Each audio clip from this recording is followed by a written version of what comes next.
धनुष्यबाण पाहून लोक मतदान करायचे, ते लोकसभा असो की विधानसभा असो. आणि ग्रामीणला जागा नाही आहे कारण की शिवसेना ही बऱ्यापैकी शहरातही आहे आणि ग्रामीणला तर बऱ्याचपैकी जास्त. उद्धव साहेबांचा जो काही निर्णय राहील तो शेवटला. विधानसभेबाबत मला नाही वाटत की सध्या काही चर्चा वरिष्ठांच्या सुद्धा सुरू झाल्या असेल. रामटेक विधानसभेमध्ये काँग्रेस व उद्धव बाळासाहेब ठाकरे या दोन पक्षांमध्ये प्रचंड चुरस पाहायला मिळत आहे. दोन्ही पक्ष ही विधानसभा आपल्याला लढायची असे दावे करतात आणि कार्यकर्त्यांना तशा सूचना देत आहे. मात्र जर का आपण विचार करायचं झालं तर रामटेक लोकसभा ही उद्धव बाळासाहेब ठाकरे या पक्षाच्या कोठ्यात असताना देखील त्यांनी काँग्रेससाठी सोडली. त्यामुळे कुठेतरी उद्धव बाळासाहेब ठाकरे यांचा पक्षाचे जे स्थानिक नेते यांचं असं म्हणणं आहे की आमचा रामटेक विधानसभेवर आमचा नॅचरल क्लेम आहे आणि त्यासाठी ही जागा आम्हीच लढणार आहे. खरं तर दोन पक्षांमधले जे स्थानिक स्तरावरच्या चुरस पाहायला मिळतं याच विषयावर बोलण्याकरता आपल्यासोबत उद्धव बाळासाहेब ठाकरे या पक्षाचे स्थानिक नेते विशाल बरबटे. विशालजी, तुम्ही मागच्या 6 महिन्यापासून ते काम करता. लोकसभेमध्ये देखील एक चांगला परफॉर्मन्स रामटेक विधानसभेचा राहिलेला आहे. काँग्रेस देखील दावा करत आहे, तुमची काय भूमिका आहे? नाही, हे बघा, ज्यावेळी एखादी युती किंवा आघाडी असते प्रत्येक पक्षाला वाटतं ना की आपलाच उमेदवार लढला पाहिजे, आपलाच उमेदवार जिंकला पाहिजे, तोच आमदार झाला पाहिजे, तोच खासदार झाला पाहिजे. पण शेवटी आघाडी असो किंवा कोणतेही 2-4 पक्ष मिळून ज्यावेळी कामं करतात त्यावेळी एक विनेबिलिटी एक फॅक्टर येतो. आणि दुसरं की एखाद्या जागेवर जसं आता तुम्ही म्हटलं की लोकसभा सोडली तर मग जर विधानसभाही सोडली तर मग तिथे आपल्याला नेतृत्व करण्यासाठी आणि आपले कार्यकर्ते पक्ष जिवंत ठेवण्यासाठी पर्याय काय राहील. तर हे सगळे फॅक्टर्स लक्षात ठेवून वरिष्ठ जे आहेत ते निर्णय घेतात.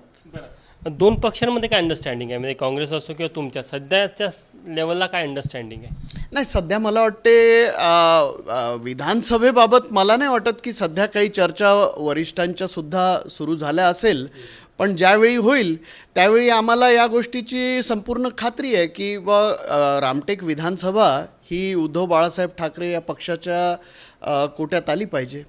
आणि अशी काय वाटतं तर निकष काय असेल, तुम्ही त्याचा निकष काय तुम्हालाच मिळावे यासाठी निकष, त्याचा आधार काय?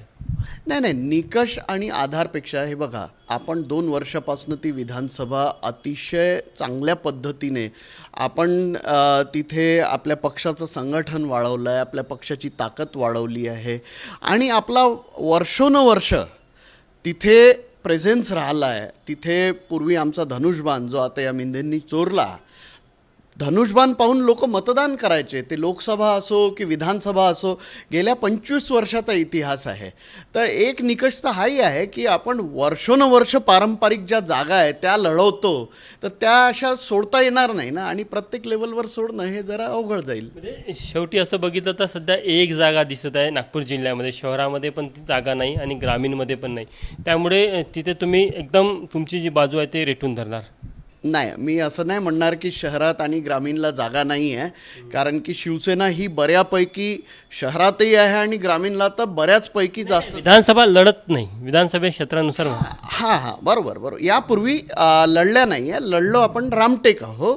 तर त्या अनुषंगानेच मी बोललो की जर लोकसभा गेली तर एक तुम्ही बोलताना बोलले नॅचरल क्लेम, तशा प्रकारचा एक सगळ्यांचा कार्यकर्त्यांचा उत्साह असतो की बा ही तर आपल्याला मिळेलच आणि मिळालीच पाहिजे. आणि तसा हट्ट आपण आपल्या पक्षप्रमुखांकडे धरूसुद्धा शकतो की ही जागा आम्हाला आपल्या कोट्यात सुटली पाहिजे. पण महायुतीमध्ये जो निर्णय होईल तो मान्य असेल तुम्हाला? 100% उद्धव साहेबांचा जो काही निर्णय राहील तो शेवटला, त्यांचा आदेश शेवटला राहील. आपण बघू शकतो की रामटेक विधानसभेवर काँग्रेसचा पण क्लेम आहे आणि उद्धव बाळासाहेब ठाकरे या पक्षाचा देखील क्लेम आहे. मात्र यामध्ये सकारात्मक बाब जी पाहायला मिळते की काँग्रेसचे नेते देखील हेच म्हणतात की महायुतीच्या जागा वाटपाच्या तोडग्यामध्ये रामटेक विधानसभेची जागा ज्या पक्षाला जाईल त्या पक्षाचा स्थानिक उमेदवार तिथनं निवडणूक लढेल. मात्र सध्या दोन्ही पक्षांची तयारी सुरू आहे, त्यामुळे दोन्ही पक्षांच्या मोर्चेबांधणीमध्ये प्रचंड वेग आणि आक्रमकता पाहायला मिळत आहे. कॅमेरामॅन व्यंकटेश नायडूसह तुषार कोहळे, ABP माझा, नागपूर. ABP माझा, उघडा डोळे बघा नीट.